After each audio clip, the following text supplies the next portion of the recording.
Hey guys, this is James from Blue North Woodworking, and in this video I'm going to walk you through how to build this 4x8 mobile workbench. Here we go.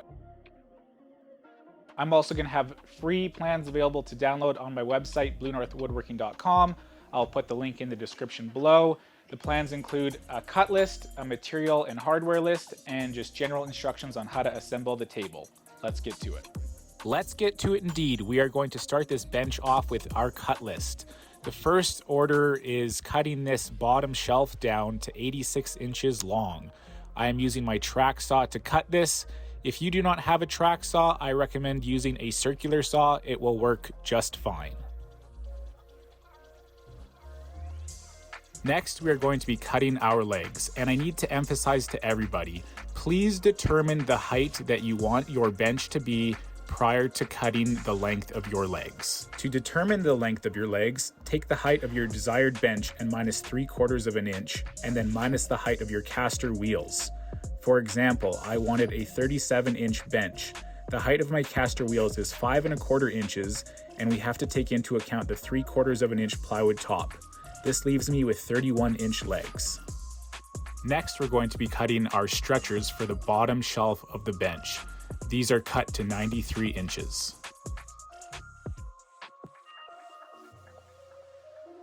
Next, we'll be cutting 9 aprons at 45 inches. This is if you're making a 4-foot wide bench. I'm making all these cuts on my miter saw. However, if you don't have one, you can use a circular saw, a jigsaw, or even a hand saw if you wanted to. I then began laying out the pieces for the top half of the bench.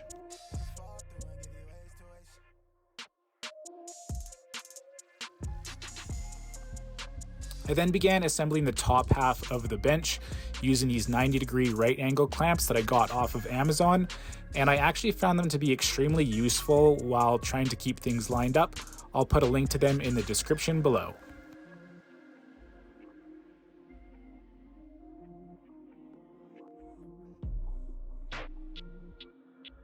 After that, it's pretty straightforward. We're just going to be pre-drilling, followed by securing everything together with number 8 screws, 2.5 inch to 3 inches long. I am not using any glue on this project in the case where I might need to disassemble this. We are then going to measure out 22 1/8 inches to place our aprons as support pieces. You know, I feel compelled to share that while I was making this project, I was reminded of my dad. My dad passed away almost 2 years ago, and he was a carpenter. So as I was working with this plywood and these construction grade 2x4s, when I was cutting them up, the smell really reminded me of him. And there's a picture of him hanging in my garage, and to get that smell of this wood was just kind of a nice gentle reminder that my dad was with me during this. All right, back to it. I'm attaching the plywood top by pre-drilling, followed by securing it with screws. Moving on to the bottom half of the bench, I'm measuring 3.5 inches in from the outside edge of the 2x4 because that's where our legs are going to go. We are then going to measure approximately 27 inches apart, as that's the distance for our aprons for the bottom shelf. I'm excited to be building a workbench of this size. As Blue North Woodworking scales, I plan to start building live edge furniture, so having a workbench of this size will offer me greater flexibility in terms of the slabs that I can fit and flatten on my bench. What are you going to use your bench for?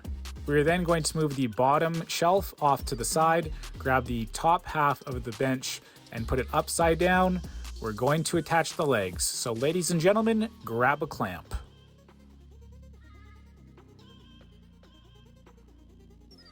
Clamp your board to the 2x4, pre-drill, and sink a couple screws in there.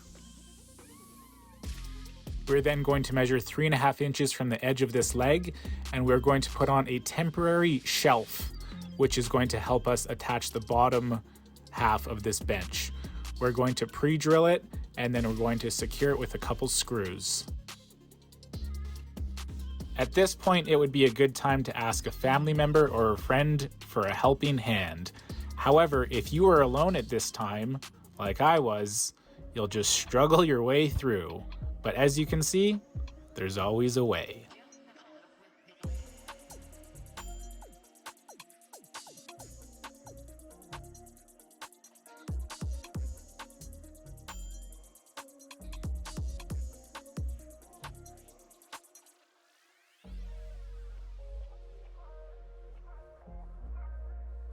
Once your bottom shelf is in place, we're going to pre-drill and sink in a couple screws to the legs. We're then going to mark out where we want our casters to go on the bottom of the legs, and then sink in 4 screws with washers. We're going to flip the bench right side up and remove those temporary brackets that we have attached to the legs. Congratulations, everybody. You built a workbench. Who knows where it'll take you? 4 years ago? I definitely didn't. All right, guys, that's it for this one. We are done. Thank you for watching. I'm going to be doing more videos like this. I need to do a miter station, I need to do a French cleat wall, and I need to put up some shop shelves in the corner of the garage. I'm going to have more videos like this to build out my garage and to hopefully help you as well. If you liked this video and you found some kind of value from it, I'm going to ask you for a favor.